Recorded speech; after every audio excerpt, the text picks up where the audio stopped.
ਸਤਿ ਸ਼੍ਰੀ ਅਕਾਲ ਜੀ ਸਾਰਿਆਂ ਨੂੰ। ਮੈਂ ਕੈਨੇਡਾ ਵਿੱਚ ਡਾਕਟਰ ਸੀ। ਅੱਜ ਹਸਪਤਾਲ ਵਿੱਚ ਬਹੁਤ ਭੀੜ ਸੀ। ਮੈਂ ਜਲਦੀ ਨਾਲ ਆਪਣੀ ਸੀਟ ਸੰਭਾਲ ਕੇ ਸਾਰਿਆਂ ਦਾ ਚੈੱਕਅਪ ਕਰਨ ਵਿੱਚ ਬਿਜ਼ੀ ਹੋ ਗਈ ਸੀ। ਅਜੇ ਮੈਂ ਕੁਝ ਮਰੀਜ਼ ਦੇਖੇ ਸੀ ਕਿ ਇੱਕ ਅੰਗਰੇਜ਼ ਆਦਮੀ ਮੇਰੇ ਕੋਲ ਆਇਆ ਤੇ ਮੈਨੂੰ ਆਪਣੇ ਘਰ ਚੱਲਣ ਦੇ ਲਈ ਕਹਿਣ ਲੱਗਾ। ਇਹ ਆਦਮੀ ਪਿਛਲੇ ਕੁਝ ਮਹੀਨਿਆਂ ਤੋਂ ਲਗਾਤਾਰ 1-2 ਦਿਨ ਦੇ ਗੈਪ ਤੋਂ ਬਾਅਦ ਮੇਰੇ ਕੋਲ ਆਉਂਦਾ ਸੀ ਤੇ ਮੈਨੂੰ ਆਪਣੇ ਘਰ ਲਿਜਾਣਾ ਚਾਹੁੰਦਾ ਸੀ, ਕਿਉਂਕਿ ਉਸ ਦੀ ਮਾਂ ਬਹੁਤ ਜ਼ਿਆਦਾ ਬਿਮਾਰ ਸੀ ਤੇ ਸਫ਼ਰ ਨਹੀਂ ਕਰ ਸਕਦੀ ਸੀ। ਵੈਸੇ ਤਾਂ ਹਸਪਤਾਲ ਵਿੱਚ ਬਜ਼ੁਰਗ ਮਰੀਜ਼ ਵੀ ਆਉਂਦੇ ਹੁੰਦੇ ਸੀ, ਪਰ ਉਸ ਆਦਮੀ ਦੇ ਕੋਲ ਪੈਸਾ ਹੀ ਨਹੀਂ ਇੰਨਾ ਸੀ ਕਿ ਉਹ ਆਪਣੀ ਮਾਂ ਨੂੰ ਤਕਲੀਫ ਦੇਣ ਦੀ ਬਜਾਏ ਡਾਕਟਰ ਘਰ ਬੁਲਾ ਲੈਂਦਾ ਸੀ। ਮੈਂ ਵੀ ਪੈਸੇ ਲੈ ਕੇ ਚਲੀ ਜਾਂਦੀ ਸੀ। ਉੱਦਾਂ ਤਾਂ ਉਹ ਮੇਰੇ ਵਾਸਤੇ ਗੱਡੀ ਵੀ ਭੇਜ ਦਿੰਦਾ ਸੀ, ਪਰ ਜਦੋਂ ਕਿਤੇ ਉਸ ਦੀ ਮਾਂ ਦੀ ਤਬੀਅਤ ਜ਼ਿਆਦਾ ਖਰਾਬ ਹੁੰਦੀ ਤਾਂ ਉਹ ਖੁਦ ਚਲਿਆ ਆਉਂਦਾ, ਕਿਉਂਕਿ ਉਦੋਂ ਉਹ ਕੁਝ ਸਮੇਂ ਦਾ ਇੰਤਜ਼ਾਰ ਵੀ ਬਰਦਾਸ਼ਤ ਨਹੀਂ ਕਰਦਾ ਸੀ। ਮੈਂ ਉਸ ਨੂੰ ਦੇਖ ਕੇ ਜਲਦੀ ਮਰੀਜ਼ ਨਿਪਟਾਉਣ ਦੀ ਕੋਸ਼ਿਸ਼ ਕੀਤੀ, ਪਰ ਉਹ ਜਲਦਬਾਜ਼ੀ ਮਚਾਉਣ ਲੱਗਾ। ਮੈਂ ਉਸ ਦੇ ਗੁੱਸੇ ਹੋਣ ਤੋਂ ਪਹਿਲਾਂ ਹੀ ਉੱਠ ਕੇ ਖੜੀ ਹੋ ਗਈ ਤੇ ਜਲਦਬਾਜ਼ੀ ਵਿੱਚ ਮੈਨੂੰ ਇਹ ਗੱਲ ਭੁੱਲ ਗਈ ਕਿ ਅੱਜ ਮੇਰਾ ਪਤੀ ਇੰਡੀਆ ਤੋਂ ਵਾਪਸ ਕੈਨੇਡਾ ਆ ਰਿਹਾ ਹੈ ਤੇ ਉਸਨੇ ਅੱਜ ਮੈਨੂੰ ਖੁਦ ਹੀ ਹਸਪਤਾਲ ਤੋਂ ਲੈਣ ਆਉਣਾ ਸੀ। ਮੈਂ ਉਸ ਆਦਮੀ ਨੂੰ ਇਨਕਾਰ ਨਹੀਂ ਕਰਨਾ ਚਾਹੁੰਦੀ ਸੀ, ਕਿਉਂਕਿ ਉਹ ਮੈਨੂੰ ਇਸ ਕੰਮ ਦੇ ਲਈ ਚੰਗੇ ਭਲੇ ਪੈਸੇ ਦਿੰਦਾ ਸੀ। ਜੇਕਰ ਇਨਕਾਰ ਕਰ ਦਿੰਦੀ ਤਾਂ ਉਹ ਦੁਬਾਰਾ ਕਦੇ ਵੀ ਮੈਨੂੰ ਲੈਣ ਨਾ ਆਉਂਦਾ। ਇਸ ਕਰਕੇ ਮੈਂ ਉਸ ਆਦਮੀ ਦੇ ਨਾਲ ਹਸਪਤਾਲ ਤੋਂ ਨਿਕਲ ਕੇ ਉਸ ਦੀ ਗੱਡੀ ਵਿੱਚ ਬੈਠ ਗਈ। ਜਦੋਂ ਮੈਂ ਉਸ ਆਦਮੀ ਦੇ ਘਰ ਪਹੁੰਚੀ ਤਾਂ ਉਸ ਦੀ ਮਾਂ ਦੀ ਤਬੀਅਤ ਬਹੁਤ ਜ਼ਿਆਦਾ ਖਰਾਬ ਨਹੀਂ ਸੀ। ਮੈਂ ਗਹਿਰਾ ਸਾਹ ਲਿਆ। ਪੈਸਾ ਤੇ ਪੇਸ਼ਾ ਦੋਨਾਂ ਹੀ ਮੇਰੀ ਮਜਬੂਰੀ ਸੀ, ਜਿਸ ਦੀ ਵਜ੍ਹਾ ਨਾਲ ਮੈਂ ਉਸ ਆਦਮੀ ਨੂੰ ਕੁਝ ਵੀ ਨਹੀਂ ਕਹਿ ਪਾਈ ਸੀ।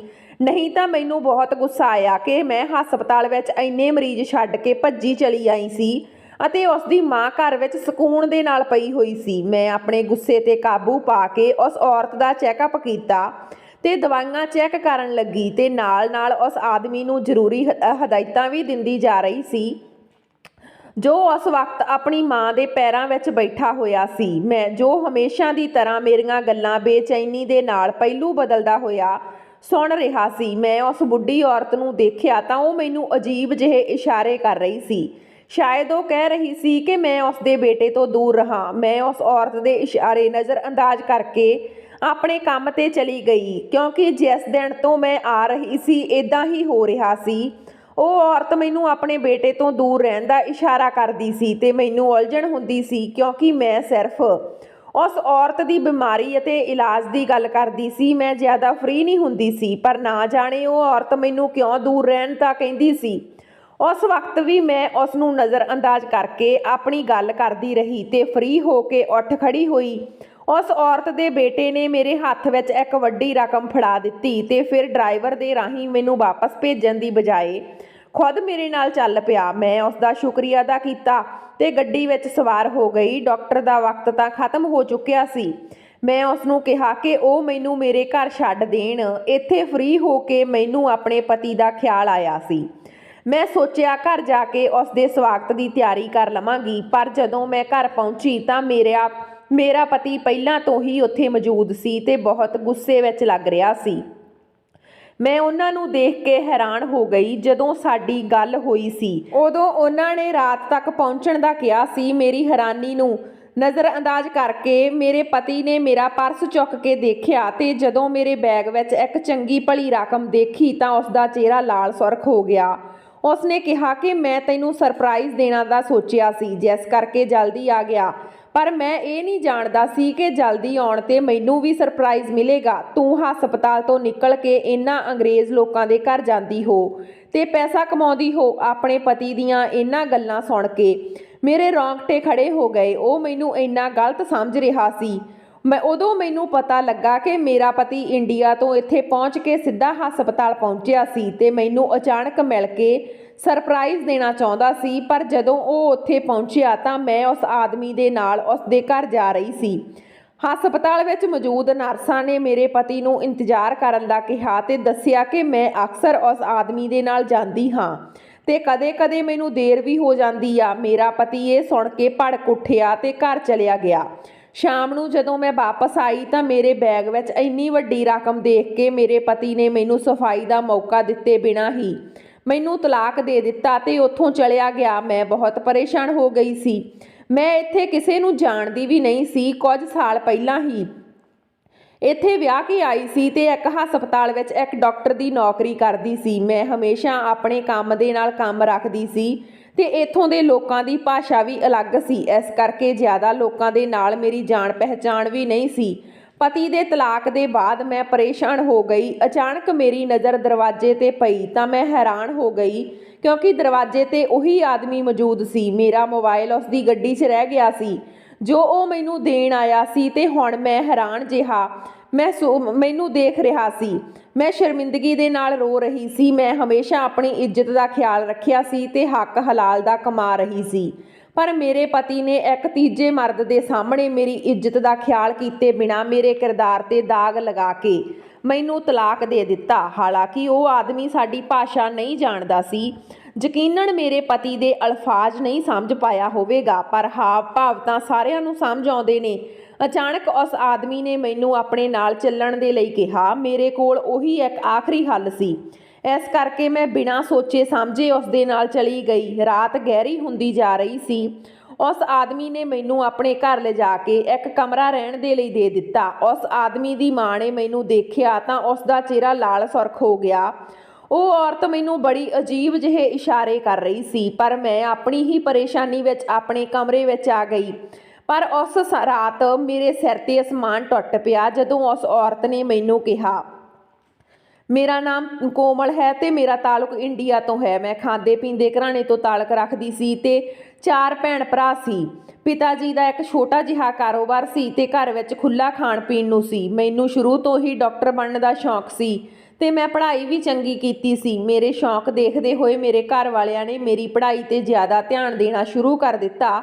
ਮੇਰੇ ਦਿਨ ਰਾਤ ਦੀ ਪੜ੍ਹਾਈ ਅਤੇ ਮਿਹਨਤ ਦਾ ਨਤੀਜਾ ਇਹ ਨਿਕਲਿਆ ਸੀ ਕਿ ਜਦੋਂ ਮੈਂ ਮੈਡੀਕਲ ਦਾ ਟੈਸਟ ਦਿੱਤਾ ਤੇ ਪਹਿਲੀ ਵਾਰ ਵਿੱਚ ਹੀ ਕਲੀਅਰ ਕਰ ਦਿੱਤਾ ਤੇ ਡਾਕਟਰ ਦੇ ਪੇਸ਼ੇ 'ਚ ਆ ਗਈ। ਮੈਂ ਆਪਣੇ ਬਾਕੀ ਭੈਣ ਭਰਾਵਾਂ ਵਿੱਚ ਸਭ ਤੋਂ ਤੇਜ਼ ਸੀ ਤੇ ਇੱਕ ਮੈਂ ਹੀ ਸੀ ਜੋ ਡਾਕਟਰੀ ਲਾਈਨ ਵਿੱਚ ਆਈ ਸੀ। ਮੇਰੇ ਤੋਂ ਦੋ ਵੱਡੇ ਭਰਾ ਤੇ ਇੱਕ ਛੋਟੀ ਭੈਣ ਪੜ੍ਹ ਲਿਖ ਕੇ ਪਿਤਾ ਜੀ ਦੇ ਕਾਰੋਬਾਰ ਵਿੱਚ ਸ਼ਾਮਲ ਹੋ ਗਏ ਸੀ। ਮੇਰੇ ਪਿਤਾ ਜੀ ਨੇ ਉਹਨਾਂ ਦਾ ਵਿਆਹ ਕਰ ਦਿੱਤਾ। ਛੋਟੀ ਭੈਣ ਦੀ ਪੜ੍ਹਾਈ ਵਿੱਚ ਖਾਸ ਦਿਲਚਸਪੀ ਨਾ ਦੇਖ ਕੇ ਮੇਰੇ ਪਿਤਾ ਜੀ ਨੇ ਆਪਣੇ ਦੋਸਤ ਦੇ ਬੇਟੇ ਦੇ ਨਾਲ ਉਸ ਦਾ ਰਿਸ਼ਤਾ ਕਰ ਦਿੱਤਾ ਤੇ ਜਲਦੀ ਹੀ ਉਸ ਦਾ ਵਿਆਹ ਕਰ ਦਿੱਤਾ। ਮੈਂ ਬਹੁਤ ਮਿਹਨਤ ਦੇ ਨਾਲ ਆਪਣੀ ਪੜ੍ਹਾਈ ਹਾਸਲ ਕਰ ਲਈ ਸੀ। ਜਦੋਂ ਕੁਝ ਸਾਲਾਂ ਬਾਅਦ ਮੇਰੀ ਪੜ੍ਹਾਈ ਪੂਰੀ ਹੋਈ ਤਾਂ ਮੈਨੂੰ ਮੇਰੇ ਹੀ ਸ਼ਹਿਰ ਦੇ ਸਰਕਾਰੀ ਹਸਪਤਾਲ ਵਿੱਚ ਨੌਕਰੀ ਮਿਲ ਗਈ। ਮੈਨੂੰ ਕਾਮਯਾਬ ਹੁੰਦੇ ਦੇਖ ਕੇ ਮੇਰੇ ਲਈ ਰਿਸ਼ਤੇ ਆਉਣੇ ਸ਼ੁਰੂ ਹੋ ਗਏ ਤੇ ਮੇਰੀ ਭੂਆ ਵੀ ਮੇਰੇ ਵਾਸਤੇ ਰਿਸ਼ਤਾ ਲੈ ਕੇ ਆ ਗਈ। ਉਹਨਾਂ ਦੇ ਸਾਰੇ ਸਹੁਰੇ ਬਹੁਤ ਤਕੜੇ ਸਨ, ਬਹੁਤ ਜ਼ਮੀਨ ਜਾਇਦਾਦ ਵਾਲੇ ਸਨ। ਆਪਣੇ ਪੈਸੇ ਦੇ ਗਰੂਰ ਵਿੱਚ ਉਹ ਸਾਡੇ ਬਾਕੀ ਖਾਨਦਾਨ ਵਾਲਿਆਂ ਦੇ ਨਾਲ ਘੱਟ ਹੀ ਮਿਲਦੇ ਸੀ। ਪਰ ਜਦੋਂ ਉਸ ਨੂੰ ਪਤਾ ਲੱਗਿਆ ਕਿ ਮੈਂ ਡਾਕਟਰ ਬਣ ਗਈ ਹਾਂ ਤਾਂ ਉਸ ਨੂੰ ਮੇਰਾ ਖਿਆਲ ਆਇਆ। ਇੰਨੇ ਸਾਲਾਂ ਬਾਅਦ ਆਉਣਾ ਜਾਣਾ ਕਰਕੇ ਅਤੇ ਮੇਰਾ ਰਿਸ਼ਤਾ ਮੰਗਣ ਤੇ ਮੇਰੇ ਪਿਤਾ ਜੀ ਕੁਝ ਹੈਰਾਨ ਸੀ। ਭਾਵੇਂ ਭੂਆ ਦੇ ਸਹੁਰਿਆਂ ਵੱਲ ਸਾਰੇ ਤਕੜੇ ਸੀ, ਪਰ ਅਸੀਂ ਉਹਨਾਂ ਨੂੰ ਚੰਗੀ ਤਰ੍ਹਾਂ ਨਹੀਂ ਜਾਣਦੇ ਸੀ। ਖਾਨਦਾਨ ਵਾਲਿਆਂ ਨੇ ਜਦੋਂ ਪਿਤਾ ਜੀ ਨੂੰ ਸੋਚ ਵਿਚਾਰ ਵਿੱਚ ਗੁੰਮ ਦੇਖਿਆ ਤਾਂ ਸਲਾਹ ਦਿੱਤੀ ਕਿ ਰਿਸ਼ਤਾ ਕਰ ਲੈਣਾ ਚਾਹੀਦਾ। ਉਹ ਲੋਕ ਚੰਗੇ ਹਨ ਤੇ ਪਿਤਾ ਜੀ ਦੀ ਕਿਸਮਤ ਵੀ ਚੰਗੀ ਹੈ ਜੋ ਉਹਨਾਂ ਦੀ ਬੇਟੀ ਨੂੰ ਇੰਨੇ ਉੱਚੇ ਪਰਿਵਾਰ ਵਿੱਚ ਰਿਸ਼ਤਾ ਆਇਆ ਹੈ। ਬਾਕੀ ਸ਼ਰੀਕੇ ਵਾਲਿਆਂ ਦੇ ਸਮਝਾਉਣ ਤੇ ਪਿਤਾ ਜੀ ਨੇ ਵੀ ਹਾਮੀ ਭਰ ਦਿੱਤੀ। ਇੱਦਾਂ ਮੇਰਾ ਰਿਸ਼ਤਾ ਭੂਆ ਜੀ ਦੀ ਰਿਸ਼ਤੇਦਾਰੀ ਵਿੱਚ ਹੋ ਗਿਆ। ਉਹ ਲੜਕਾ ਕੈਨੇਡਾ 'ਚ ਰਹਿੰਦਾ ਸੀ। ਸੁਣਨ ਵਿੱਚ ਆਇਆ ਸੀ ਕਿ ਉਸ ਦਾ ਉੱਥੇ ਆਪਣਾ ਕਾਰੋਬਾਰ ਹੈ। ਰਿਸ਼ਤਾ ਤੈਅ ਹੁੰਦੇ ਹੀ ਦੋਵੇਂ ਪਰਿਵਾਰ ਵਾਲਿਆਂ ਵਿੱਚ ਵਿਆਹ ਦੀਆਂ ਤਿਆਰੀਆਂ ਸ਼ੁਰੂ ਹੋ ਗਈਆਂ ਤੇ ਬਹੁਤ ਧੂਮਧਾਮ ਦੇ ਨਾਲ ਵਿਆਹ ਕਰਕੇ ਮੈਂ ਆਪਣੇ ਸਹੁਰੇ ਘਰ ਪਹੁੰਚ ਗਈ। ਮੇਰਾ ਪਤੀ ਬਹੁਤ ਚੰਗਾ ਇਨਸਾਨ ਸੀ, ਪੜ੍ਹੇ ਲਿਖੇ ਅਤੇ ਸੁਲਝੇ ਹੋਏ ਵੀ ਸਨ। ਮੈਨੂੰ ਉੱਥੇ ਬਹੁਤ ਇੱਜ਼ਤ ਦਿੱਤੀ ਗਈ। ਮੈਂ ਜਿਸ ਖੌਫ ਦਾ ਸ਼ਿਕਾਰ ਸੀ ਸ਼ਾਇਦ ਉਹਨਾਂ ਲੋਕਾਂ ਵਿੱਚ ਮੇਰਾ ਗੁਜ਼ਾਰਾ ਨਾ ਹੋਵੇ, ਪਰ ਹੁਣ ਉਹ ਖੌਫ ਦੂਰ ਹੋ ਗਿਆ ਸੀ। ਵਿਆਹ ਦੇ ਕੁਝ ਸਾਲਾਂ ਬਾਅਦ ਮੈਂ ਆਪਣੇ ਪਤੀ ਦੇ ਨਾਲ ਕੈਨੇਡਾ ਆ ਗਈ। ਇੱਥੇ ਮੇਰੇ ਪਤੀ ਨੇ ਇੱਕ ਛੋਟਾ ਜਿਹਾ ਘਰ ਲਿਆ ਹੋਇਆ ਸੀ ਜੋ ਮੈਨੂੰ ਲੱਗਿਆ ਕਿ ਸ਼ਾਇਦ ਉਸ ਦਾ ਆਪਣਾ ਹੋਵੇਗਾ, ਪਰ ਬਾਅਦ ਵਿੱਚ ਪਤਾ ਲੱਗਿਆ ਕਿ ਉਹ ਕਿਰਾਏ ਦਾ ਘਰ ਹੈ। ਇੱਥੇ ਆ ਕੇ ਮੇਰੇ ਪਤੀ ਨੇ ਮੇਰੀ ਨੌਕਰੀ ਦਾ ਬੰਦੋਬਸਤ ਵੀ ਕਰ ਦਿੱਤਾ। ਮੇਰੀ ਪੜ੍ਹਾਈ ਦਾ ਰਿਕਾਰਡ ਬਹੁਤ ਵਧੀਆ ਸੀ, ਜਿਸ ਕਰਕੇ ਮੈਨੂੰ ਇੱਥੇ ਵੀ ਬਹੁਤ ਵਧੀਆ ਨੌਕਰੀ ਮਿਲ ਗਈ ਤੇ ਨਾਲ ਹੀ ਮੈਂ ਇੱਥੋਂ ਦੀ ਭਾਸ਼ਾ ਦਾ ਕੋਰਸ ਕਰਨਾ ਸ਼ੁਰੂ ਕਰ ਦਿੱਤਾ ਜੋ ਕਿ ਮੇਰੀ ਨੌਕਰੀ ਦੇ ਲਈ ਬਹੁਤ ਜ਼ਰੂਰੀ ਸੀ। ਅਸਲੀ ਜ਼ਿੰਦਗੀ ਵਿੱਚ ਪੈਰ ਰੱਖਦੇ ਹੀ ਮੈਨੂੰ ਮੇਰੇ ਪਤੀ ਦੀਆਂ ਬਹੁਤ ਸਾਰੀਆਂ ਖਾਮੀਆਂ ਨਜ਼ਰ ਆਉਣ ਲੱਗ ਪਈਆਂ, ਜਿਸ ਦੀ ਵਜ੍ਹਾ ਨਾਲ ਮੈਨੂੰ ਇਹ ਗੱਲ ਵੀ ਸਮਝ ਆਉਣ ਲੱਗ ਗਈ ਕਿ ਭੂਆ ਨੇ ਸਾਰਿਆਂ ਨੂੰ ਛੱਡ ਕੇ ਮੇਰੇ ਨਾਲ ਇਹ ਰਿਸ਼ਤਾ ਕਿਉਂ ਕਰਵਾਇਆ ਸੀ, ਕਿਉਂਕਿ ਮੇਰਾ ਪਤੀ ਕੈਨੇਡਾ ਵਿੱਚ ਆਪਣਾ ਪੈਸਾ ਬਿਜ਼ਨਸ ਦੇ ਨਾਮ 'ਤੇ ਡੋਬ ਚੁੱਕਿਆ ਸੀ ਤੇ ਹੁਣ ਖਾਲੀ ਹੱਥ ਸੀ। ਪਰ ਕੈਨੇਡਾ ਛੱਡ ਕੇ ਇੰਡੀਆ ਜਾਣ ਦੇ ਲਈ ਤਿਆਰ ਨਹੀਂ ਸੀ ਅਤੇ ਨਾ ਹੀ ਉਹਨਾਂ ਨੇ ਖਾਨਦਾਨ ਵਿੱਚ ਕਿਸੇ ਨੂੰ ਜ਼ਾਹਿਰ ਕੀਤਾ ਸੀ ਕਿ ਉਹ ਕਿਹੜੇ ਹਾਲਾਤਾਂ ਦਾ ਸ਼ਿਕਾਰ ਹੈ। ਮੇਰਾ ਪਤੀ ਅਜੀਬ ਜਿਹੇ ਦਿਮਾਗ ਦਾ ਆਦਮੀ ਸੀ। ਹੱਥ ਵਿੱਚ ਪੈਸਾ ਨਹੀਂ ਸੀ, ਪਰ ਉਸ ਨੂੰ ਨੌਕਰੀ ਕਰਨਾ ਆਪਣੀ ਸ਼ਾਨ ਦੇ ਖਿਲਾਫ ਲੱਗਦਾ ਸੀ ਤੇ ਹਰ ਵਕਤ ਉਹ ਵੱਡੇ ਵੱਡੇ ਕਾਰੋਬਾਰੀ ਬੰਦਿਆਂ ਦੇ ਵਿੱਚ ਬੈਠਦਾ ਉੱਠਦਾ ਸੀ। ਉਸ ਦੇ ਕੋਲ ਕਾਰੋਬਾਰ ਕਰਨ ਦੇ ਬਹੁਤ ਸਾਰੇ ਪਲਾਨ ਸੀ। ਘਰ ਵਿੱਚ ਪਹਿਲਾਂ ਹੀ ਉਸ ਨੂੰ ਬਹੁਤ ਚੰਗੀ ਭਲੀ ਰਕਮ ਦੇ ਚੁੱਕੇ ਸੀ ਅਤੇ ਹੁਣ ਉਸ ਨੂੰ ਹੋਰ ਵੀ ਪੈਸਾ ਦੇਣ ਦੇ ਲਈ ਤਿਆਰ ਨਹੀਂ ਸੀ। ਮੇਰੇ ਪਤੀ ਨੂੰ ਇੱਦਾਂ ਦੀ ਲੜਕੀ ਚਾਹੀਦੀ ਸੀ ਜੋ ਉਸ ਨੂੰ ਸਾਰੀ ਉਮਰ ਕਮਾ ਕੇ ਖਵਾ ਸਕਦੀ ਤੇ ਉਹ ਮੇਰੇ ਤੋਂ ਬਿਹਤਰ ਕੌਣ ਹੋ ਸਕਦੀ ਸੀ, ਜੋ ਸਿਰ ਝੁਕਾ ਕੇ ਹਰ ਗੱਲ ਮੰਨ ਲੈਂਦੀ। ਨਹੀਂ ਤਾਂ ਵੱਡੇ ਘਰਾਂ ਦੀਆਂ ਲੜਕੀਆਂ ਤਾਂ ਪਹਿਲੇ ਦਿਨ ਹੀ ਇਸ ਤਰ੍ਹਾਂ ਦੇ ਵਿਹਲੜ ਪਤੀ ਨੂੰ ਛੱਡ ਕੇ ਚਲੀਆਂ ਜਾਂਦੀਆਂ ਹਨ। ਮੇਰਾ ਦਿਲ ਆਪਣੇ ਪਤੀ ਦੀ ਇਸ ਸੱਚਾਈ ਨੂੰ ਜਾਣ ਕੇ ਬਹੁਤ ਦੁਖੀ ਹੋਇਆ, ਪਰ ਮੈਂ ਖਾਮੋਸ਼ ਰਹੀ ਤੇ ਮਿਹਨਤ ਕਰਨ ਲੱਗੀ। ਮੈਂ ਚਾਹੁੰਦੀ ਸੀ ਕਿ ਜੋ ਸ਼ਾਨ ਸਾਡੀ ਇੰਡੀਆ ਦੇ ਵਿੱਚ ਬਣੀ ਹੋਈ ਆ ਉਹ ਕਾਇਮ ਰਹੇ ਤੇ ਇੱਥੇ ਮੈਂ ਮਿਹਨਤ ਨਾਲ ਪੈਸਾ ਇਕੱਠਾ ਕਰਕੇ ਕਿਸੇ ਤਰ੍ਹਾਂ ਆਪਣੇ ਘਰ ਲੈ ਲਵਾਂ। ਮੇਰਾ ਪਤੀ ਵੀ ਮੈਨੂੰ ਹਰ ਵਕਤ ਮਿਹਨਤ ਕਰਨ ਦਾ ਕਹਿੰਦਾ ਸੀ, ਕਿਉਂਕਿ ਉਹ ਹੁਣ ਮੇਰੇ ਕੋਲੋਂ ਆਪਣੇ ਕਾਰੋਬਾਰ ਦੇ ਲਈ ਪੈਸਾ ਲੈਣਾ ਚਾਹੁੰਦਾ ਸੀ, ਜਦ ਕਿ ਮੈਂ ਆਪਣੇ ਪਤੀ ਨੂੰ ਜਾਣਦੀ ਸੀ ਕਿ ਉਹ ਸਿਰਫ ਪੈਸਾ ਉਡਾਉਣਾ ਜਾਣਦਾ ਸੀ। ਵੈਸੇ ਵੀ ਜਿਸ ਮਰਦ ਨੂੰ ਬੈਠ ਕੇ ਔਰਤ ਦੀ ਕਮਾਈ ਖਾਣ ਦੀ ਆਦਤ ਲੱਗ ਜਾਵੇ, ਉਹ ਕਦੇ ਕਮਾਉਣ ਦੀ ਤਕਲੀਫ ਨਹੀਂ ਕਰਦੇ। ਇਸ ਕਰਕੇ ਮੈਂ ਵੀ ਪੈਸਾ ਜਮ੍ਹਾਂ ਜ਼ਰੂਰ ਕਰ ਰਹੀ ਸੀ, ਪਰ ਆਪਣੇ ਘਰ ਦੇ ਲਈ ਕਰ ਰਹੀ ਸੀ। ਇੱਦਾਂ ਇੱਕ ਦਿਨ ਹਸਪਤਾਲ ਵਿੱਚ ਇੱਕ ਆਦਮੀ ਆ ਗਿਆ। ਉਹ ਉਸੇ ਸ਼ਹਿਰ ਦਾ ਰਹਿਣ ਵਾਲਾ ਸੀ। ਉਸਨੇ ਕਿਹਾ ਕਿ ਉਸ ਨੂੰ ਇੱਕ ਲੇਡੀ ਡਾਕਟਰ ਚਾਹੀਦੀ ਆ ਜੋ ਉਸ ਦੇ ਨਾਲ ਉਸ ਦੇ ਘਰ ਜਾ ਕੇ ਉਸ ਦੀ ਮਾਂ ਦਾ ਇਲਾਜ ਕਰ ਸਕੇ। ਉਸ ਵਕਤ ਮੈਂ ਵੀ ਫ੍ਰੀ ਸੀ, ਪਰ ਮੈਂ ਕਿਸੇ ਦੇ ਘਰ ਜਾਣ ਦੇ ਲਈ ਤਿਆਰ ਨਹੀਂ ਸੀ। ਉਦੋਂ ਮੈਂ ਉਸ ਆਦਮੀ ਨੂੰ ਨਜ਼ਰ ਅੰਦਾਜ਼ ਕਰ ਦਿੱਤਾ, ਪਰ ਜਦੋਂ ਮੈਨੂੰ ਉਸਨੇ ਦੇਖਿਆ ਤਾਂ ਉਹ ਚੌਂਕ ਗਿਆ ਤੇ ਅਚਾਨਕ ਜਿੱਦ ਕਰਨ ਲੱਗਾ ਕਿ ਮੈਂ ਉਸ ਦੇ ਘਰ ਚੱਲਾਂ। ਮੈਂ ਇਨਕਾਰ ਕਰ ਰਹੀ ਸੀ, ਪਰ ਜਦੋਂ ਉਸਨੇ ਮੇਰੇ ਸਾਹਮਣੇ ਪੈਸੇ ਰੱਖ ਦਿੱਤੇ ਤੇ ਜਾਣ ਦਾ ਕਿਹਾ ਤਾਂ ਮੈਂ ਇਕੱਠੀ ਇੰਨੀ ਰਕਮ ਦੇਖ ਕੇ ਚੌਂਕ ਗਈ। ਮੈਨੂੰ ਉੱਥੇ ਮੌਜੂਦ ਇੱਕ ਨਰਸ ਨੇ ਵੀ ਸਲਾਹ ਦਿੱਤੀ ਕਿ ਮੈਂ ਘਬਰਾਵਾਂ ਨਾ, ਉਸ ਦੇ ਨਾਲ ਚਲੀ ਜਾਵਾਂ। ਉਸ ਨਰਸ ਨੇ ਕਿਹਾ ਕਿ ਇੱਥੋਂ ਦੇ ਲੋਕ ਫਰਾਡ ਨਹੀਂ ਕਰਦੇ। ਵਾਕਈ ਉਸ ਦੀ ਮਾਂ ਬਿਮਾਰ ਹੋਵੇਗੀ। ਜੇਕਰ ਉਸ ਨੂੰ ਮੇਰਾ ਇਲਾਜ ਪਸੰਦ ਆ ਗਿਆ ਤਾਂ ਉਹ ਮੈਨੂੰ ਬੇਹਿਸਾਬਾ ਪੈਸਾ ਦੇਵੇਗਾ ਤੇ ਆਪਣੀ ਮਾਂ ਦਾ ਸਿਰਫ ਮੇਰੇ ਕੋਲੋਂ ਹੀ ਇਲਾਜ ਕਰਵਾਵੇਗਾ। ਮੈਂ ਇਹ ਸੁਣ ਕੇ ਸੋਚ ਵਿੱਚ ਪੈ ਗਈ। ਮੈਨੂੰ ਵੈਸੇ ਵੀ ਪੈਸੇ ਚਾਹੀਦੇ ਸੀ ਤੇ ਇਹ ਹਰਾਮ ਦੀ ਕਮਾਈ ਬਿਲਕੁਲ ਵੀ ਨਹੀਂ ਸੀ। ਮੈਂ ਇੱਕ ਡਾਕਟਰ ਸੀ ਤੇ ਮਰੀਜ਼ ਨੂੰ ਦੇਖਣਾ ਮੇਰਾ ਫਰਜ਼ ਵੀ ਸੀ। ਮੈਂ ਫਰਜ਼ ਪੂਰਾ ਕਰਦੀ ਸੀ ਤੇ ਪੈਸੇ ਲੈ ਕੇ ਆ ਜਾਂਦੀ ਸੀ। ਇਹ ਸੋਚ ਕੇ ਮੈਂ ਸੁੱਖ ਦਾ ਸਾਹ ਲਿਆ ਤੇ ਉਸ ਆਦਮੀ ਦੇ ਨਾਲ ਚਲੀ ਗਈ। ਉਸ ਦੀ ਮਾਂ ਵਾਕਈ ਬਿਮਾਰ ਸੀ, ਪਰ ਜ਼ਿਆਦਾ ਬਿਮਾਰ ਵੀ ਨਹੀਂ ਸੀ। ਉਹ ਆਦਮੀ ਹਸਪਤਾਲ ਉਸ ਨੂੰ ਨਾਲ ਲੈ ਕੇ ਆ ਸਕਦਾ ਸੀ, ਪਰ ਜ਼ਾਹਿਰ ਜਿਹੀ ਗੱਲ ਹੈ ਕਿ ਪੈਸਿਆਂ ਦੀ ਚਮਕ ਸੀ। ਉਹ ਘਰ ਬੈਠਾ ਸਾਰਾ ਕੁਝ ਸਕੂਨ ਦੇ ਨਾਲ ਕਰਵਾ ਰਿਹਾ ਸੀ। ਮੈਂ ਪੂਰੀ ਇਮਾਨਦਾਰੀ ਦੇ ਨਾਲ ਉਸ ਦੀ ਮਾਂ ਦਾ ਚੈੱਕਅਪ ਕੀਤਾ। ਉਸ ਦੀ ਮਾਂ ਸਿਰਫ ਕਿਸੇ ਟੈਨਸ਼ਨ ਅਤੇ ਸਦਮੇ ਦਾ ਸ਼ਿਕਾਰ ਸੀ। ਮੈਂ ਉਸ ਦੇ ਲਈ ਦਵਾਈ ਵਗੈਰਾ ਲਿਖ ਦਿੱਤੀ ਤੇ ਹੋਰ ਕੋਈ ਵੀ ਗੈਰ ਜ਼ਰੂਰੀ ਗੱਲ ਕੀਤੇ ਬਿਨਾਂ ਪੈਸੇ ਲੈ ਕੇ ਹਸਪਤਾਲ ਵਾਪਸ ਆ ਗਈ। ਮੇਰਾ ਪੇਸ਼ੇਵਰ ਅੰਦਾਜ਼ ਸ਼ਾਇਦ ਉਸ ਆਦਮੀ ਨੂੰ ਪਸੰਦ ਆਇਆ ਸੀ, ਜਿਸ ਦੀ ਵਜ੍ਹਾ ਨਾਲ ਉਹ ਆਦਮੀ ਹਰ ਦੂਜੇ ਦਿਨ ਗੱਡੀ ਭੇਜ ਕੇ ਮੈਨੂੰ ਮੰਗਵਾ ਲੈਂਦਾ ਸੀ। ਉਸ ਦੇ ਘਰ ਪਹੁੰਚੀ ਤਾਂ ਪਤਾ ਲੱਗਿਆ ਕਿ ਉਸ ਦੀ ਮਾਂ ਮੇਰੇ ਇਲਾਜ ਤੋਂ ਬਾਅਦ ਠੀਕ ਹੋਣ ਲੱਗੀ ਹੈ। ਮੈਂ ਖੁਸ਼ ਹੋ ਗਈ। ਮੇਰਾ ਕੰਮ ਤੁਰ ਪਿਆ ਸੀ। ਮੈਂ ਆਪਣਾ ਫਰਜ਼ ਪੂਰਾ ਕਰਦੀ ਸੀ ਤੇ ਫੀਸ ਦੇ ਨਾਮ ਤੇ ਮੈਨੂੰ ਚੰਗੀ ਭਲੀ ਰਕਮ ਮਿਲ ਜਾਂਦੀ ਸੀ। ਬਸ ਉਸ ਆਦਮੀ ਦੀ ਮਾਂ ਦੀ ਇੱਕ ਗੱਲ ਮੈਨੂੰ ਖਟਕਦੀ ਸੀ। ਜਦੋਂ ਵੀ ਮੈਂ ਉਸ ਨੂੰ ਚੈੱਕ ਕਰਨ ਜਾਂਦੀ ਤਾਂ ਉਹ ਮੈਨੂੰ ਆਪਣੇ ਬੇਟੇ ਤੋਂ ਦੂਰ ਰਹਿਣ ਦੇ ਇਸ਼ਾਰੇ ਕਰਦੀ ਤੇ ਕੁਝ ਇੱਦਾਂ ਦੇ ਅਜੀਬ ਇਸ਼ਾਰੇ ਕਰਦੀ ਕਿ ਮੈਨੂੰ ਕੁਝ ਸਮਝ ਹੀ ਨਹੀਂ ਆਉਂਦਾ ਸੀ। ਉਸ ਦਾ ਬੇਟਾ ਉਸ ਦੇ ਕਦਮਾਂ ਵਿੱਚ ਬੈਠਾ ਰਹਿੰਦਾ। ਪਹਿਲਾਂ ਤਾਂ ਮੈਨੂੰ ਇਹ ਇਸ਼ਾਰੇ ਅਜੀਬ ਲੱਗਦੇ, ਪਰ ਫਿਰ ਮੈਨੂੰ ਨਾਗਵਾਰੀ ਦਾ ਅਹਿਸਾਸ ਹੋਣ ਲੱਗਿਆ ਸੀ। ਮੈਂ ਇੱਕ ਪੇਸ਼ੇ ਵਾਲੀ ਡਾਕਟਰ ਸੀ ਤੇ ਮੈਨੂੰ ਉਸ ਦੇ ਬੇਟੇ ਦੇ ਵਿੱਚ ਕੋਈ ਦਿਲਚਸਪੀ ਨਹੀਂ ਸੀ। ਇੱਦਾਂ ਵਿੱਚ ਮੈਨੂੰ ਉਸ ਦੇ ਇਹ ਇਸ਼ਾਰੇ ਬੁਰੇ ਲੱਗਦੇ ਸੀ, ਪਰ ਮੈਂ ਉਸ ਨੂੰ ਨਜ਼ਰ ਅੰਦਾਜ਼ ਕਰਕੇ ਰੱਖਿਆ ਸੀ। ਮੇਰੇ ਕੋਲ ਜਲਦੀ ਪੈਸੇ ਜਮ੍ਹਾਂ ਹੋਣ ਲੱਗੇ ਸੀ। ਮੈਨੂੰ ਪੂਰੀ ਉਮੀਦ ਹੋ ਚੁੱਕੀ ਸੀ ਕਿ ਮੈਂ ਬਹੁਤ ਹੀ ਜਲਦ ਇੱਥੋਂ ਆਪਣਾ ਘਰ ਲੈ ਲਵਾਂਗੀ। ਵਕਤ ਦੇ ਨਾਲ ਮੈਨੂੰ ਆਪਣੇ ਪਤੀ ਦੀ ਇੱਕ ਹੋਰ ਖਾਮੀ ਪਤਾ ਲੱਗੀ ਕਿ ਉਹ ਸ਼ੱਕੀ ਮਿਜਾਜ ਦਾ ਆਦਮੀ ਸੀ। ਜੇਕਰ ਕਦੇ ਮੈਨੂੰ ਹਸਪਤਾਲ ਵਿੱਚ ਦੇਰ ਹੋ ਜਾਂਦੀ ਤਾਂ ਉਹ ਇਨਸਾਨ 100 ਸਵਾਲ ਕਰਦਾ ਤੇ ਇੱਕ ਦਿਨ ਮੇਰੇ ਕੋਲ ਅਜੀਬ ਸਵਾਲ ਪੁੱਛਣ ਲੱਗਾ ਕਿ ਤੇਰੇ ਹਸਪਤਾਲ ਵਿੱਚ ਕੋਈ ਅਮੀਰ ਜਵਾਨ ਲੜਕਾ ਡਾਕਟਰ ਹੈ। ਮੇਰੇ ਵਾਸਤੇ ਇਹ ਸਵਾਲ ਬਹੁਤ ਹੈਰਾਨੀ ਵਾਲਾ ਸੀ। ਮੇਰੀ ਨਜ਼ਰ ਵਿੱਚ ਇਦਾਂ ਦਾ ਕੋਈ ਵੀ ਡਾਕਟਰ ਨਹੀਂ ਸੀ ਤੇ ਨਾ ਹੀ ਮੈਂ ਜ਼ਿਆਦਾ ਕਿਸੇ ਨੂੰ ਜਾਣਦੀ ਸੀ। ਮੈਂ ਨਾਂ ਵਿੱਚ ਸਿਰ ਹਿਲਾ ਦਿੱਤਾ। ਮੇਰੇ ਇਨਕਾਰ ਤੇ ਮੇਰਾ ਪਤੀ ਬੋਲਿਆ, ਫਿਰ ਤੈਨੂੰ ਹਸਪਤਾਲ ਵਿੱਚ ਇੰਨੀ ਦੇਰ ਕਿਉਂ ਹੋਣ ਲੱਗ ਜਾਂਦੀ ਆ। ਮੈਂ ਇਹ ਗੱਲ ਤੇ ਦੁਖੀ ਹੋ ਗਈ ਕਿ ਉਹ ਕੀ ਸਮਝ ਰਿਹਾ ਹੈ ਕਿ ਮੈਂ ਕਿਸੇ ਡਾਕਟਰ ਦੇ ਚੱਕਰ ਵਿੱਚ ਹਸਪਤਾਲ ਵਿੱਚ ਰੁਕਣ ਲੱਗੀ ਹਾਂ। ਮੈਨੂੰ ਇਦਾਂ ਉਦਾਸ ਦੇਖ ਕੇ ਮੇਰਾ ਪਤੀ ਹੱਸਦਾ ਹੋਇਆ ਕਹਿਣ ਲੱਗਾ, ਮੈਂ ਮਜ਼ਾਕ ਕਰ ਰਿਹਾ ਸੀ, ਪਰ ਮੇਰੇ ਦਿਲ ਵਿੱਚ ਉਸ ਦਾ ਇਹ ਬਹੂਦਾ ਮਜ਼ਾਕ ਘਰ ਕਰ ਗਿਆ ਸੀ। ਸ਼ੱਕੀ ਮਰਦ ਕਿਸੇ ਪਤਨੀ ਦੇ ਲਈ ਕਿਸੇ ਵੀ ਦਿਮਾਗੀ ਬਿਮਾਰੀ ਤੋਂ ਘੱਟ ਨਹੀਂ ਹੁੰਦਾ ਤੇ ਮੇਰੇ ਵਰਗੀ ਜੋ ਖੁਦ ਕਮਾ ਕੇ ਖਾਵੇ ਉਸ ਤੋਂ ਤਾਂ ਵੈਸੇ ਵੀ ਮਰਦ ਦਾ ਸ਼ੱਕ ਬਰਦਾਸ਼ਤ ਨਹੀਂ ਹੋ ਸਕਦਾ। ਜੇ ਉਹ ਇੰਨਾ ਹੀ ਗੈਰਤਮੰਦ ਸੀ ਤਾਂ ਖੁਦ ਕਮਾਉਂਦਾ ਤੇ ਮੈਨੂੰ ਘਰ ਬਿਠਾਉਂਦਾ, ਪਰ ਮੈਂ ਇਹ ਅਲਫਾਜ਼ ਆਪਣੀ ਪਤੀ ਨੂੰ ਨਹੀਂ ਕਹੇ ਸੀ ਤੇ ਦਿਲ ਵਿੱਚ ਹੀ ਦਬਾ ਗਈ ਸੀ। ਮੇਰਾ ਸੁਭਾਅ ਹੀ ਕੁਝ ਇਦਾਂ ਦਾ ਸੀ। ਮੈਂ ਆਪਣੇ ਪਤੀ ਦੇ ਸ਼ੱਕ ਨੂੰ ਨਜ਼ਰ ਅੰਦਾਜ਼ ਕਰਕੇ ਆਪਣੇ ਕੰਮ ਤੇ ਧਿਆਨ ਦਿੱਤਾ ਤੇ ਜੋ ਸਾਰਾ ਪੈਸਾ ਮੈਂ ਜਮ੍ਹਾਂ ਕੀਤਾ ਸੀ ਉਹ ਆਪਣੇ ਕੋਲ ਲੁਕੋ ਕੇ ਰੱਖਣ ਲੱਗੀ। ਮੇਰਾ ਪਤੀ ਮੇਰੀ ਕਮਾਈ ਦੀ ਐਸ਼ ਵੀ ਕਰ ਰਿਹਾ ਸੀ ਤੇ ਸਾਲ ਬਾਅਦ ਇੰਡੀਆ ਵੀ ਜਾ ਪਹੁੰਚਿਆ ਸੀ। ਮੈਂ ਜੋ ਵਿਆਹ ਤੋਂ ਬਾਅਦ ਪਹਿਲੀ ਵਾਰ ਘਰ ਤੋਂ ਇੰਨੀ ਦੂਰ ਆਈ ਸੀ, ਦਿਨ ਰਾਤ ਘਰ ਵਾਲਿਆਂ ਦੀ ਯਾਦ ਵਿੱਚ ਮਰ ਰਹੀ ਸੀ। ਬਸ ਪੈਸਾ ਬਚਾਉਣ ਦੇ ਲਾਲਚ ਵਿੱਚ ਇੰਡੀਆ ਜਾਣ ਦਾ ਨਹੀਂ ਸੋਚਿਆ ਸੀ, ਪਰ ਮੇਰਾ ਪਤੀ ਮੇਰੀ ਪਰਵਾਹ ਕੀਤੇ ਬਿਨਾਂ ਇੰਡੀਆ ਚਲਾ ਗਿਆ ਸੀ। ਮੈਂ ਖੂਨ ਦਾ ਘੁੱਟ ਪੀ ਕੇ ਰਹਿ ਗਈ। ਉਸ ਦਿਨ ਵੀ ਮੈਂ ਹਰ ਵਾਰ ਦੀ ਤਰ੍ਹਾਂ ਉਸ ਔਰਤ ਨੂੰ ਚੈੱਕ ਕਰਨ ਚਲੀ ਗਈ, ਪਰ ਮੈਂ ਨਹੀਂ ਜਾਣਦੀ ਸੀ ਕਿ ਉਸ ਦਿਨ ਮੇਰੇ ਸ਼ੱਕੀ ਪਤੀ ਨੇ ਮੈਨੂੰ ਉਸ ਆਦਮੀ ਦੇ ਨਾਲ ਜਾਂਦੇ ਦੇਖ ਲਿਆ ਸੀ ਤੇ ਮੇਰੇ ਘਰ ਪਹੁੰਚਦੇ ਹੀ ਮੇਰੇ ਉੱਪਰ ਬਦਕਿਰਦਾਰ ਦਾ ਇਲਜ਼ਾਮ ਲਗਾ ਕੇ ਮੈਨੂੰ ਤਲਾਕ ਦੇ ਕੇ ਘਰੋਂ ਕੱਢ ਦਿੱਤਾ। ਮੈਂ ਵਾਪਸ ਉਸ ਆਦਮੀ ਦੇ ਨਾਲ ਉਸ ਦੇ ਘਰ ਪਹੁੰਚ ਗਈ, ਪਰ ਉਹ ਆਦਮੀ ਮੈਨੂੰ ਆਪਣੇ ਘਰ ਲੈ ਕੇ ਜਾਂਦਾ ਹੀ ਆਪਣੇ ਕਮਰੇ ਵਿੱਚ ਆਪ ਬੰਦ ਹੋ ਗਿਆ। ਪੂਰੇ 4 ਘੰਟੇ ਤੱਕ ਬਾਹਰ ਨਾ ਨਿਕਲਿਆ ਤੇ ਨਾ ਹੀ ਕੋਈ ਗੱਲ ਕੀਤੀ। ਮੈਂ ਉਲਝੀ ਹੋਈ ਬਾਹਰ ਡਰਾਇੰਗ ਰੂਮ ਵਿੱਚ ਬੈਠੀ ਸੀ।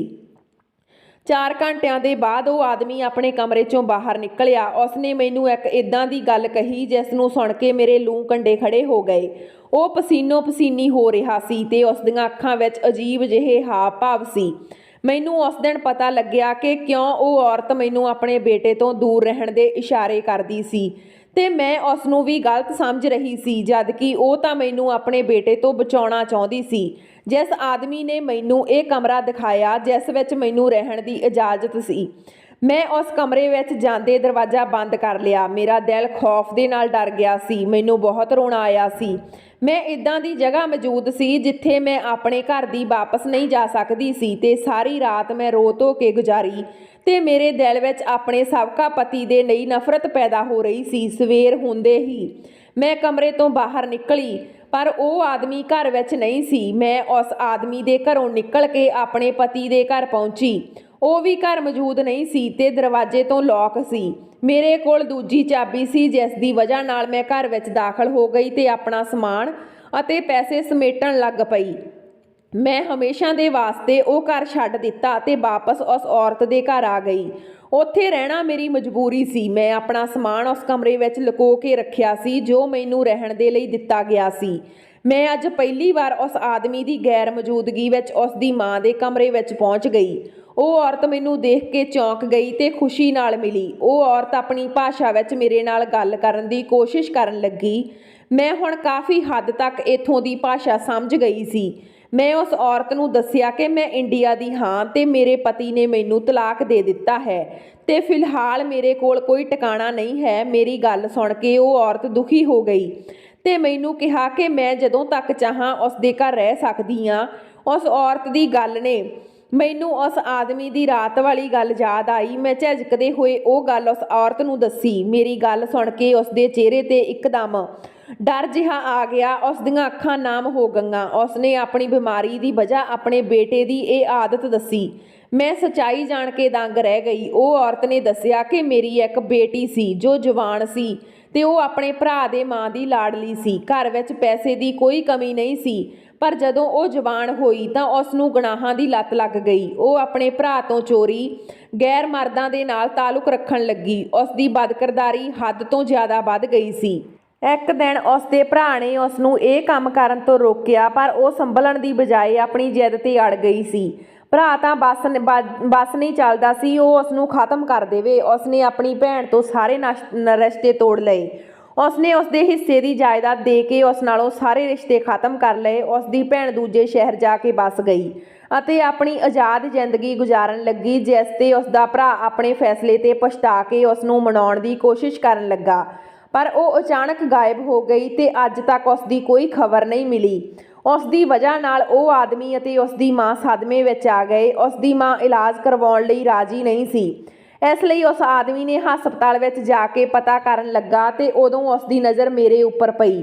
ਉਹ ਹੈਰਾਨ ਰਹਿ ਗਿਆ ਕਿਉਂਕਿ ਮੈਂ ਬਿਲਕੁਲ ਉਸਦੀ ਭੈਣ ਦੀ ਹਮਸ਼ਕਲ ਸੀ। ਨਾ ਜਾਣੇ ਕੀ ਸੋਚ ਕੇ ਉਸਨੇ ਮੈਨੂੰ ਆਪਣੇ ਮਾਂ ਦੇ ਇਲਾਜ ਦੇ ਲਈ ਬੁਲਾਇਆ। ਮੈਂ ਜ਼ਿਆਦਾ ਪੈਸਾ ਦੇਖ ਕੇ ਮੰਨ ਗਈ ਤੇ ਉਸਦੇ ਘਰ ਚਲੀ ਗਈ।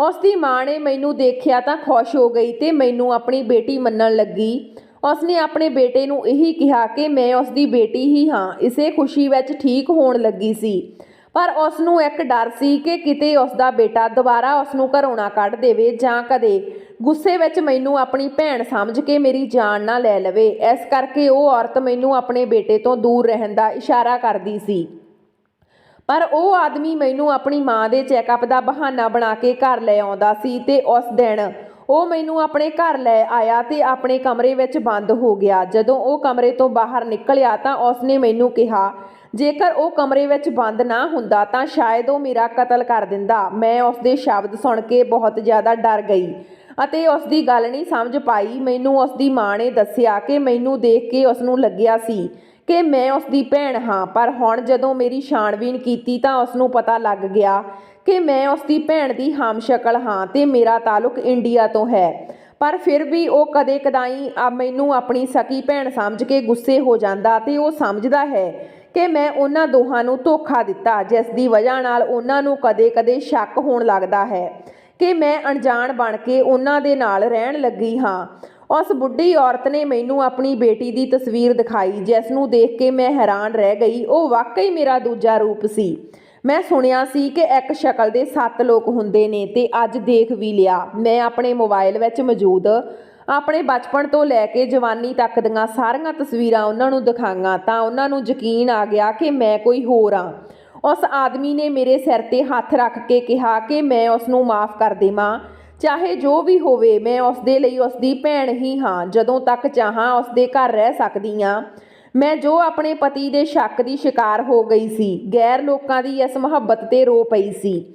ਮੈਂ ਆਪਣੇ ਘਰ ਵਾਲਿਆਂ ਨੂੰ ਕਾਲ ਕਰਕੇ ਸਾਰਾ ਕੁਝ ਸੱਚ ਦੱਸ ਦਿੱਤਾ। ਉਹ ਸਾਰੇ ਬਹੁਤ ਦੁਖੀ ਸੀ ਤੇ ਮੈਨੂੰ ਘਰ ਬੁਲਾਉਣ ਲੱਗੇ। ਮੈਂ ਇੱਥੇ ਬਹੁਤ ਦੁੱਖ ਦੇਖੇ ਸੀ, ਇਸ ਲਈ ਮਾਂ-ਬਾਪ ਦੇ ਬੁਲਾਉਣ 'ਤੇ ਮੈਂ ਵਾਪਸ ਇੰਡੀਆ ਚਲੀ ਗਈ। 2 ਸਾਲ ਬਾਅਦ ਮੇਰੇ ਮਾਂ-ਬਾਪ ਨੇ ਮੇਰਾ ਦੂਜਾ ਵਿਆਹ ਕਰ ਦਿੱਤਾ ਤੇ ਹੁਣ ਮੈਂ ਆਪਣੇ ਦੂਜੇ ਪਤੀ ਦੇ ਨਾਲ ਹਸੀ ਖੁਸ਼ੀ ਜੀਵਨ ਬਤੀਤ ਕਰ ਰਹੀ ਹਾਂ। ਸੋ ਦੋਸਤੋ, ਵੀਡੀਓ ਵਧੀਆ ਲੱਗੀ ਤਾਂ ਲਾਈਕ ਸ਼ੇਅਰ ਜ਼ਰੂਰ ਕਰਿਓ। ਜੇ ਚੈਨਲ ਤੇ ਪਹਿਲੀ ਵਾਰ ਆਉਂਦਾ ਚੈਨਲ ਨੂੰ ਸਬਸਕ੍ਰਾਈਬ ਕਰਿਓ। ਮਿਲਦੇ ਹਾਂ ਨਵੀਂ ਕਹਾਣੀ ਦੇ ਨਾਲ, ਤਦ ਤੱਕ ਸਤਿ ਸ਼੍ਰੀ ਅਕਾਲ।